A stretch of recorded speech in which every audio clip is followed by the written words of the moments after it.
วันนี้พามาชม Honda CB 150 นะครับหลายคนบอกดีบิ๊กไบค์มีแต่บิ๊กไบค์หรือเปล่ารถ150 1สูบเราก็มี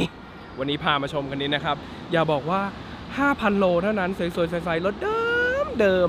เอาว่าแต่งมีอยู่ชิ้นเดียวก็คือมี2ชิ้นแรกก็คือกันล้มนะครับส่วนชิ้นที่2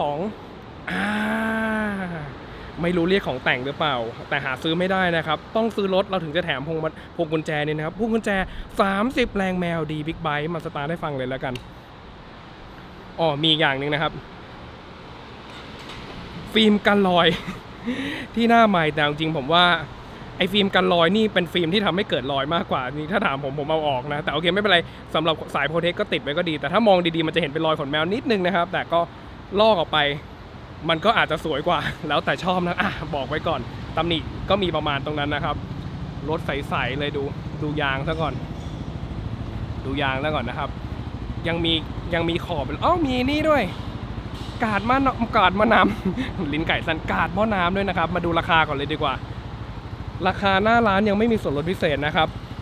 65,000 บาทปี 2017นะครับเล็กไมล์ 5,000 กว่าโลเท่านั้นเดี๋ยวซื้อจริงมีส่วนลดมีอะไรให้อีกนะครับสำหรับคนที่บอกว่าสนใจแล้วบอกได้เลยว่าตัวนี้ซื้อสดไม่มีค่าใช้จ่ายอะไรเพิ่มด้วยนะครับปกติพวกสไตล์รถเล็กรถ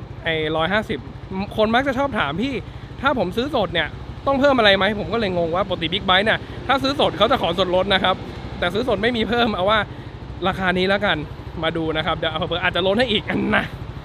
มีกันดีดด้วยมีกันดีดรู้สึกของแต่งเริ่มทยอยมาทีละชิ้นผมนี่เริ่มมึนๆนะครับพามาชมหน่อยเจ้า CB 150 นะครับผมว่าดีไซน์โดยรวมมันก็ถือว่ามีกลิ่นอายความเป็นรุ่นพี่นะไฟหน้านี่ขับกลางคืนเผินๆนี่ถ้าเกิดคนดูมิติคนขี่ตัวเล็กๆนะครับมองไกลๆคิดว่า CB เอาว่า CB 650R เลยเพราะไฟหน้าไม่เหมือนกันแต่มีกลิ่นอายที่คล้ายกันแต่ส่วนตัวที่ผมชอบคืออะไรไหมในตัว 150R คันนี้มันมีสเต็ปที่ถูกใจวัยรุ่นเลยคืออะไรเห็นโชคทองเลยไหมครับอัพไซด์ดาวด้วยนะครับแม่อย่างกับบิ๊กไบค์แล้วก็ดูเบรกซะก่อนปกติเรามักจะเจอเบรกรุ่นเนี้ยเป็นเรเดียนเมาส์นะครับเป็นแอ็กเซลเมาส์แต่คันนี้ดูสิรถเดิมๆให้เรเดียนเมาส์ของนิชินมาอนาคตอยากหาปั๊มซิ่งไม่ต้องต่อขาคาลิเปอร์อะไรให้ปวดหัวนะครับแล้วก็มันสวยสเต็ปแบบอารมณ์แบบสไตล์ขายึดเบรกแบบเรเดียนเมาส์เลยนะครับ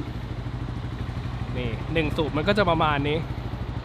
เอาว่าใสๆเลยดีกว่าใสๆแต่ยางหลังก็สวยๆพร้อมใช้งานนะครับอย่างที่บอกตำหนิมีแค่ตรงฟิล์มกันรอยที่เป็นของแต่งเท่านั้นเอง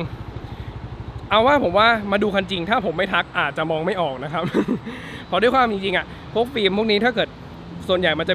จะมีรอยขนแมวถ้ามองดีๆนะแต่เนี้ยอยากสวยก็ลอกออกนะครับโดยประมาณแต่จริงๆผมว่าก็แทบไม่เห็นแล้วล่ะมันมีรอยแบบนิดเดียวจริงต้องโรคจิตอย่างผมถึงจะเห็นนะครับถ้าไม่ทักอาจจะมองไม่เห็นนะมาดูที่ฝาครอบถังหน่อยผมชอบนะรายละเอียด Honda หลังๆมีการแบบเล่นลายให้แบบมีความเป็นเขาเรียกว่าคาร์บอนลุคนะครับข้างในเนี่ยเหมือนเป็นไม่ใช่คาร์บอนไฟเบอร์แต่มันก็เป็นแบบเนื้อพลาสติกที่มีความแบบมองเหมือนเผินเนี่ยมันเหมือนคาร์บอนเลยนะแล้วก็ตัดด้วยโลโก้โครเมียมดูแล้วลงตัวมากนี่มีการไข่ด้วย แล้วก็ประกับแฮนด์ผมชอบอย่างหนึ่งคือเอาว่าประกับแฮนด์ซ้ายขวารวมถึงไฟเลี้ยวมีความเป็นบิ๊กไบค์เลยแหละ Honda แชร์พาร์ทมาอย่างชัดเจนนะครับคืออารมณ์นี้ใช้ตั้งแต่150ยันตัวพันเลยดีกว่า ก็ถือว่าเป็นอะไรที่มันก็มีความที่เขาเรียกว่าอะไรบางถ้ามองในมุมกลับกันนะครับคือรถเล็กได้เขาเรียกว่ารูปลักษณ์ประกับแฮนด์หรืออะไรเล็กน้อยเหมือนบิ๊กไบค์นะครับแต่โดยปกติรถหลายค่ายเขาจะค่อนข้างจะแบ่งกันชัดเจนว่ากระประกับของบิ๊กไบค์ก็จะเป็นอีกแบบหนึ่งรถเล็กก็จะเป็นอีกอารมณ์หนึ่งให้มันแยกความเขาเรียกว่าแยกฟีลลิ่งกันอย่างชัดเจนนะครับแต่ Honda หลังๆนี่จะบิ๊กไบค์150 cc หรือ1,000 cc ก็เป็นอารมณ์คล้ายๆกันประมาณนี้นะครับเสียง1สูบท่อเดิมมันก็จะเบาๆหน่อยแต่ก็พอมีเสียงนะสไตล์1สูบนะครับปักสไตล์รถ1สูบนะครับเบรกหลังก็เป็นดิสเบรกเหมือนกันเป็นคาลิเปอร์พอร์ตเดียวนะครับนี่ไม่รู้จะพูดหลายขายรถเล็กไม่ค่อยเป็นนะครับ หลายคนบอกอยากชมรถ150ผมก็เลยมีคันนี้ก็มาพอดีก็เลยดึงออกมาให้ชมนะเอาว่าสวยแล้วกันหาตำหนิไม่เจอนะครับหาตำหนิไม่เจอเป็นรถที่มีระบบเบรก ABS เลยนะครับ โชควางสไตล์เฉียงๆแล้วก็สไตล์แบบรถสปอร์ตหน่อยแต่พวกเนี่ยสังเกตที่ตัวนี้ไหมครับ